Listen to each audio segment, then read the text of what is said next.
நிறைய ஹீரோயின்ஸ் பண்ணுறாங்க. பட் இவங்க வந்து ரொம்ப ஒரு போல்டான ஒரு ரோல்லாம் எடுத்து பண்ணுறாங்க. வேறு லெவலில் பர்ஃபார்ம் பண்ணிருக்காங்க. Nice working with ma'am. And நிச்சயமாக படம் பிடிக்கும்னு நான் நம்புகிறேன்.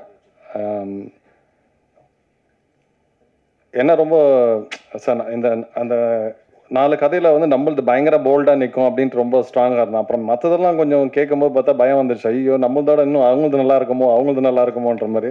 இன்னும் முழு படம் நானே பார்க்கல. என் போர்ஷன் மட்டும் எங்களுக்கு தெரியும். ரொம்ப பிடிச்சிருக்கு. உங்களுக்கு யாரும் பிடிக்கும்னு நினைக்கிறேன். Thank you so much. பத்திரிகையாளர்கள் எல்லாருக்கும் வணக்கம். Once upon a time Madras இந்த படத்தில் எனக்கு வாய்ப்பளித்த ஆனந்த் சார், ப்ரொடியூசர் ஆனந்த் சாருக்கும், எங்கள் டைரக்டர் பிரசாத் சாருக்கும். பிரசாத் சார் வந்து நான் அந்த படத்தோட ஸ்டேட்டஸ் வச்சுருந்தேன். அப்போது அந்த ஸ்டேட்டஸ் பார்த்துட்டு விஜய் சேதுபதி அண்ணா மக்கள் செல்வன் கால் பண்ணி, டேய் பரத் சார் ஒரு படம் பண்ணுறாரு, அந்த படம் பண்ணி பண்ணுறியாடா அப்படின்னு கேட்டார். ஆமாண்ணே அப்படின்னு. அந்த டைரக்டர் வந்து ஒரு மாதிரி அம்மன் படத்தில் வில்லனா நடிச்சார் சண்டா, அந்த மாதிரி இருப்பானாடா அப்படின்னு கேட்டார். ஆமாண்ணே அப்படின்னு. டேய் அவன் என் ஸ்கூல் ஃப்ரெண்டு தான்டா, அவன் கொஞ்சம் கோவக்காரன், எப்படா நல்லா பண்ணுறானா அப்படின்னா. நல்லா பண்ணுறாருண்ணே அப்படின்னு சொன்னேன். அவன் நல்லா வரணும்டா அப்படின்னு சொல்லிட்டு வாழ்த்துக்கள் சொன்னார்.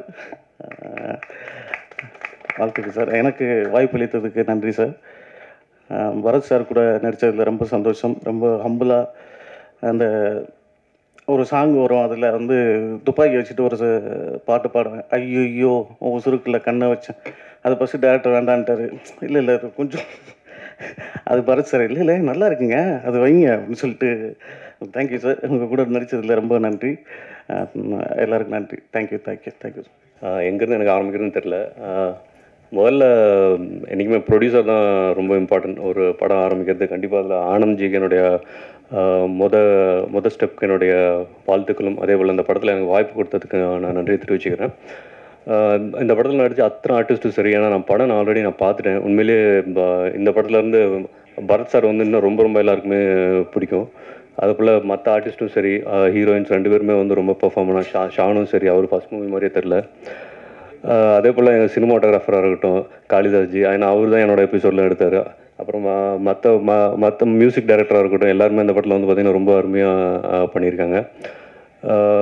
அத்தனை டெக்னீஷியன்ஸும் சரி, ஒர்க் பண்ண அசிஸ்டன்ட் டைரக்டர், அசோசியேட் எல்லாருமே வந்து, ஏன்னா இந்த படம் வந்து ரொம்ப குறுகிய காலகட்டத்திலும் சொல்ல முடியாது. ஏன்னா இது ஃபுல் ப்ரெஷர் வந்து பார்த்திங்கன்னா டைரக்டருக்கு தான் போச்சு.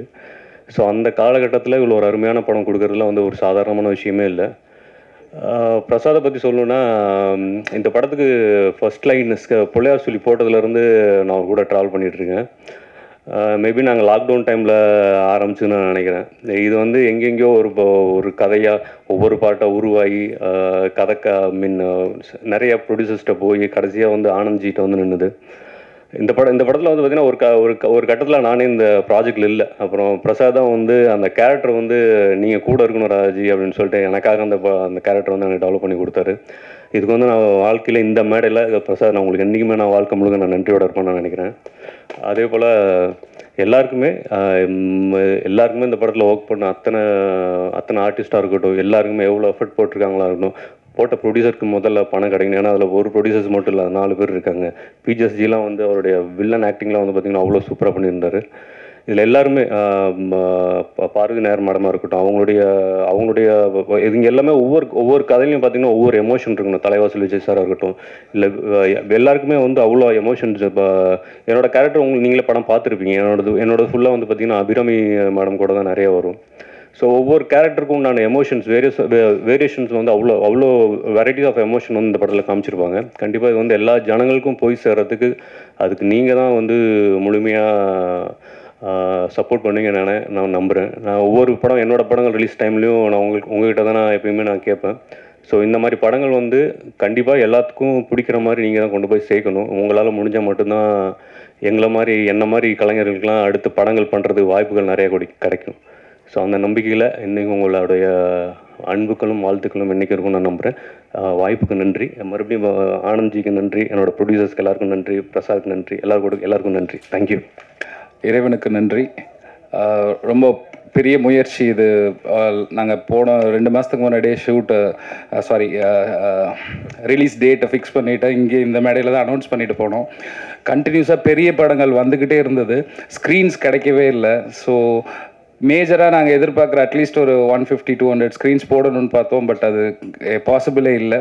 இப்போவுமே அந்த ஸ்க்ரீன் டிமாண்ட் இருந்துக்கிட்டு தான் இருக்குது. பட் ஸ்டில் இதுக்கு மேலேயும் வெயிட் பண்ண வேண்டாம் அப்படின்னு சொல்லிட்டு தான் இப்போ இறங்கியிருக்கோம். ஸோ ஃபஸ்ட்டு ப்ரெஸ்ஸுக்கு கூப்பிட்டு காமிச்சிடுவோம். ஸோ இவங்க தான் நமக்கு பெரிய பலம். We are not having that much big banner இல்லை நம்ம அடுத்த லெவலுக்கு இதை மார்க்கெட்டிங் கொண்டு போகிறதுக்கு. ஸோ உங்களை மட்டுமே முழுசாக நம்பி தான் இதில் இறங்கியிருக்கோம். ஹோப் இந்த படம் உங்களோட எதிர்பார்ப்பை சாட்டிஸ்ஃபேக்ஷன் பண்ணியிருக்கும்னு நம்புகிறோம். Bharath sir, Abirami ma'am, and once again Pavithra Lakshmi ma'am, Anjali Nair, Thalaivasal Vijay sir, everybody who acted, எல்லாருமே அகெயின் அண்ட் அகெயின் அந்த படம் பார்க்கும்போது போர் அடிக்கவே இல்லை. So thank you for the entire team எனக்கு இந்த ஆப்பர்ச்சுனிட்டி கொடுத்ததுக்கு, வில்லனாக நடிக்கிறதுக்கு.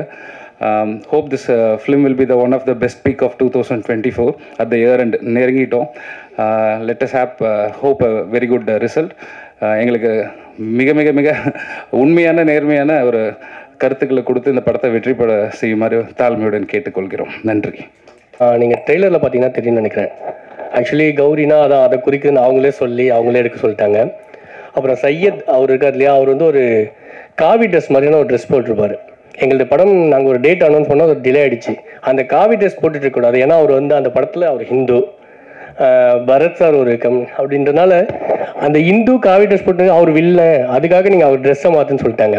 உண்மையிலே நாங்கள் ஃபைட் பண்ணலாம் தான் நினச்சோம். சரி ஃபைட் பண்ணால் அது டிலே ஆகி எதுக்கு அது மாதிரி சென்சார் வந்து எனக்கு ஒன்றும் புரியல.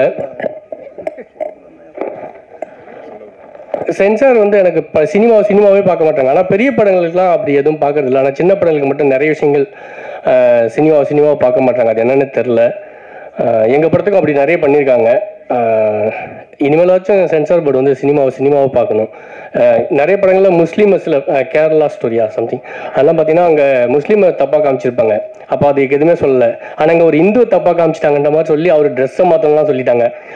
அவர் படம் ஃபுல்லாக வேற ஒரு ட்ரெஸ் போட்டுருந்தார். நாங்கள் வந்து அப்புறம் சிஜி பண்ணி அவர் ட்ரெஸ்ஸை மாற்றணும். அவர் நாமம் போட்டிருந்தார், அந்த நாமத்தை தூக்க சொல்லிட்டாங்க. இது என்னன்னு எனக்கு புரியவே இல்லை.